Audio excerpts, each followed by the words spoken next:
Olá, sou o professor Raul Queiroz e vamos falar sobre códigos. Códigos de computadores. O que seriam isso, né? Os códigos são instruções sequenciadas para a execução de uma atividade. Esta atividade, ela vem para suprir alguma necessidade.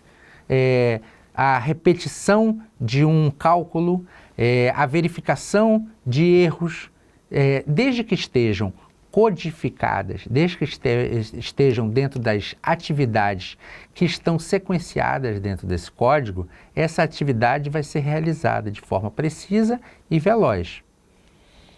Os computadores precisam desse ponto, né? Um papel muito importante nesse quesito são os programadores. Os programadores que vão criar esse código. Esse código, essa sequência de passos, essa receita de itens que você vai ter um resultado final para suprir a sua necessidade, a sua atividade, a gente chama de código de programação. Eu trouxe agora para vocês aqui um código de programação em Python, uma das linguagens mais populares hoje em dia.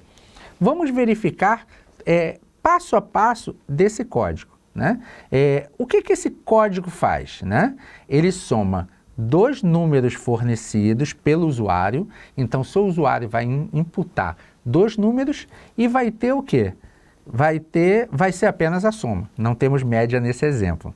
Então, eu solicito o usuário o seu primeiro número. Olha aqui, ó, uma variável, e eu vou dizer para ele o seguinte: digite o primeiro número. Quando ele digitar e der Enter, eu vou armazenar nesta variável. O segundo item é o segundo número. Nessa variável, vai digitar o segundo número e eu vou armazenar. O que eu vou fazer agora? Eu vou pegar o primeiro número, o segundo número, vou somar e armazenar dentro dessa variável soma. E depois eu vou apenas o quê?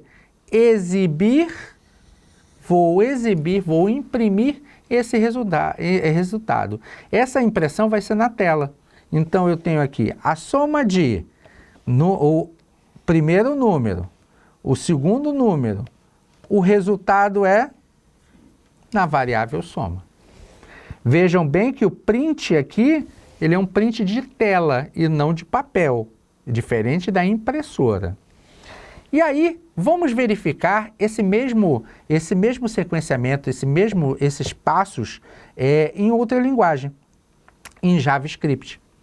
Olha aqui, ó. A variável recebe o valor, a segunda variável recebe o outro valor, eu faço a soma, né, dos dois números e apresento o quê? Apresento o seu resultado. Os passos foram os mesmos. A codificação, a linguagem de programação utilizada foi diferente, mas os passos, as atividades sequenciais do código foram as mesmas, ok? Então, aqui eu tenho mais um exemplo. Eu vou fazer o quê? Repetição. Os computadores, quando eu vou automatizar atividades, quando eu vou automatizar atividades repetitivas, eu utilizo estruturas de repetição. Estruturas essas que estão em todas as linguagens de programação. Vamos ao exemplo aqui. O código simples, que eu vou repetir aqui, vou imprimir números de 1 a 10. Então, eu tenho uma estrutura de repetição, eu tenho um contador, eu vou de 1 a 11, imprimindo aqui. Por que 11? Porque ele está verificando se está menor que 11. Menor que 11 é o 10.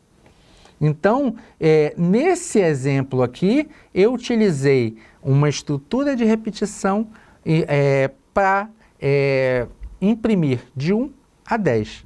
Imagina se eu fosse imprimir na mão 1, 2, 3, 4.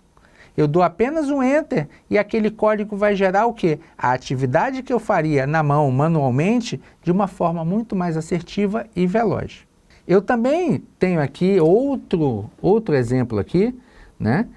Onde eu vou verificar se o número é par ou se ele é ímpar, né? Então, é uma estrutura de condição. Se ele for par, execute isso. Se ele for ímpar, execute outra ação. Então, vamos verificar aqui, ó. Número a ser verificado. Eu escolhi o número 7, ok? Então, se o número colocado aqui for divisível por 2, o resto for 0, ele vai ser par. Então, se ele for par, eu escrevo o número e digo que ele é par. Se ele não for, na outra ponta, eu vou dizer que ele é ímpar. No nosso caso aqui, o número 7, quando eu divido por 2, o resto é 1. Então, ele é ímpar. Então, ele vai apresentar o resultado final neste segundo caminho aqui, que é a impressão do ímpar. Então, são vários exemplos de codificação de atividades que eu faria que o computador está fazendo por mim.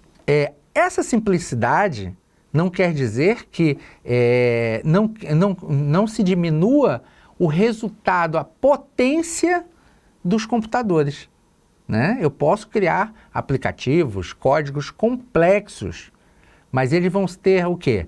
Sempre atividades sequenciadas dentro do código. Espero que esse assunto tenha sido relevante. Vamos em frente.